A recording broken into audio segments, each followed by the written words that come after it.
Мило, нали не забрави списъка с продуктите? Тая вечер нашите ще идват на вечеря. Разбира се, взела съм всичко под внимание. Ще се върна след малко. Добре, само да не се повтори ситуацията от предния път. Няма да се тревожи. Всичко ще бъде наред.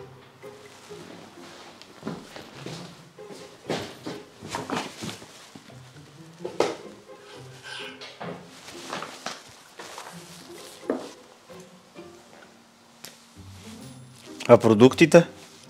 О, за предястие съм подбрала изящна гривна с перли.